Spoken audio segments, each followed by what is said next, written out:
Dear listeners, first and foremost, we would like to state clearly that we are not against the followers of Muhammad, who are actually the first and worst victims of the cult of Muhammadan Islam, but we are, without a shadow of a doubt, against the teachings of Muhammad's Quran. Please bear in mind that none of the followers of Muhammad are born evil, but almost all of them are brainwashed by the Quran that turns them into hate-mongering, warmongering, racist, and unthinking individuals. We have chosen the male followers of Muhammad only because they are the perfect replicas, clones of Muhammad.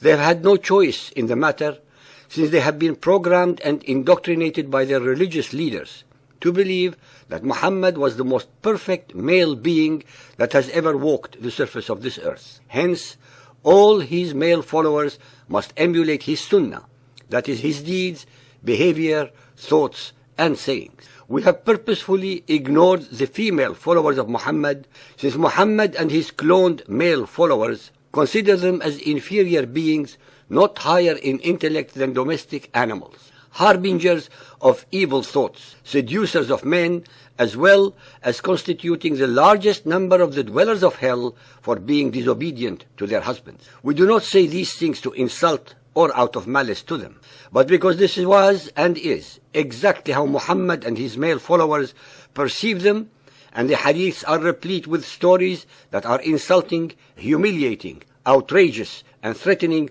towards all the females of the human species. The male followers of Muhammad use the Quran and hadiths to enslave, terrorize, subjugate, and control the body, spirit, and intellect of their females. We believe, without any reservations, that the salvation of Muhammad and Islam resides in the enfranchisement and liberation of their female believers. Since we support wholeheartedly the enlightenment and empowerment of all the female followers of Muhammad, we cannot include them as carrying the same characteristics as the males. It is a fact that the male followers of Muhammad have to live in a warped and unreal twilight zone of an intellectually and emotionally dysfunctional world of denial, denial, denial.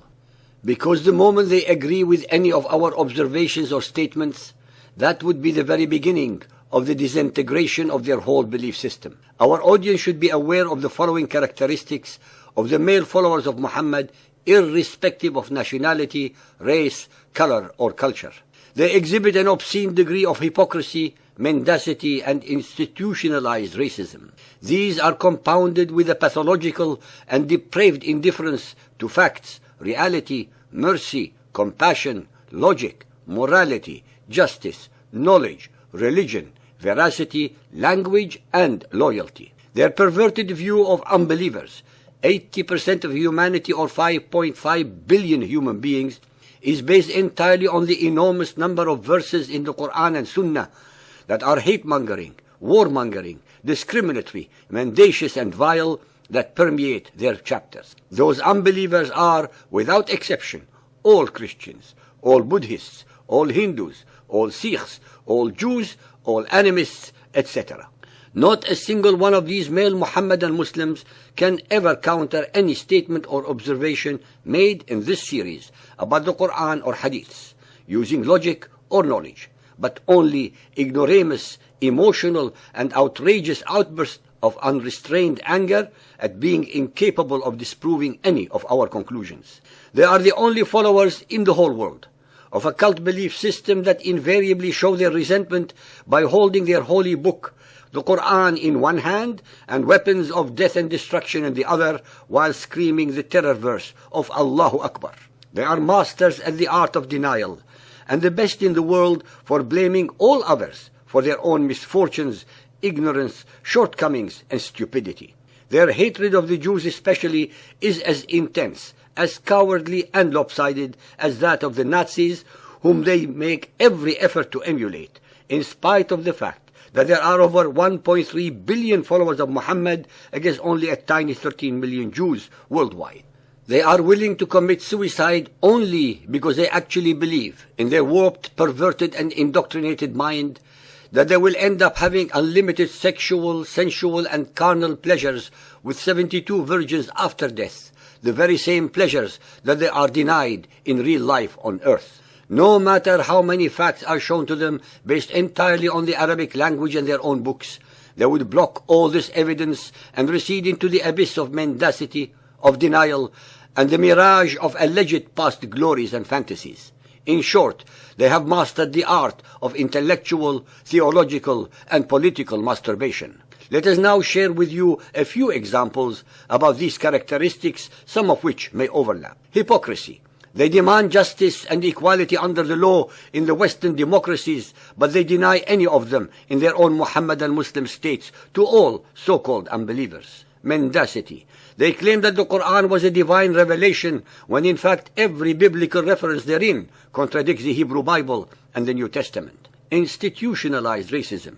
It is a fact that they hate and attack all those who do not believe as they do. 80% of humanity, as well as they blatantly discriminate against their own believing females. Indifference to facts and reality. No matter how much one can prove to them based entirely on the Arabic language of the Quran, Hadith, and their books.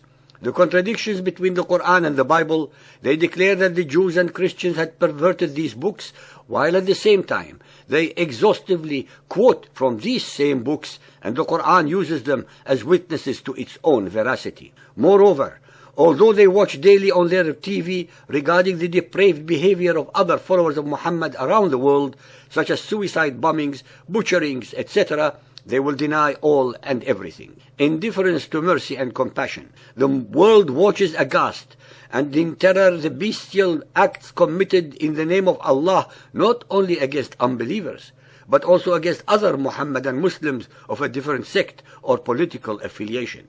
Indifference to morality and justice.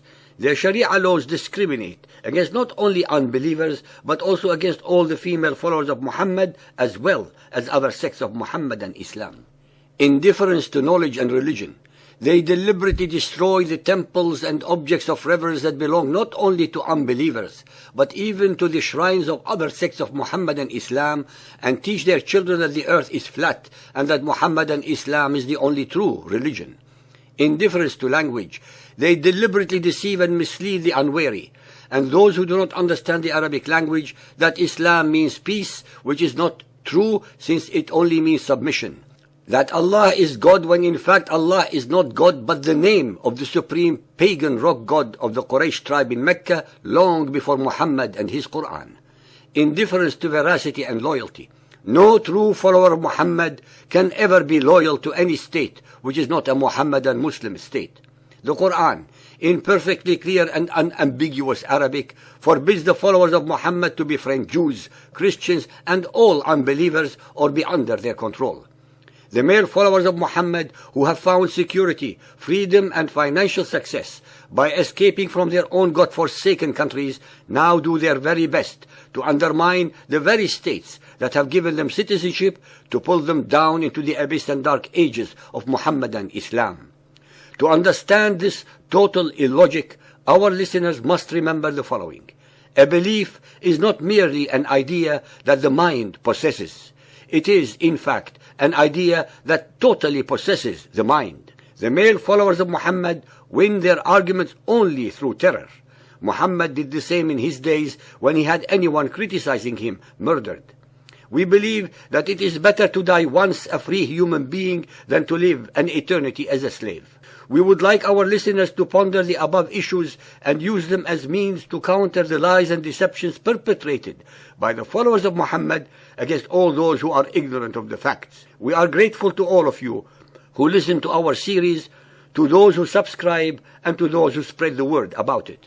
We need your support and comments so that those who are against us realize that it is wake-up time about the facts regarding the cult belief system of Muhammadan Islam, and that they cannot anymore fool or terrorize all the people of the world.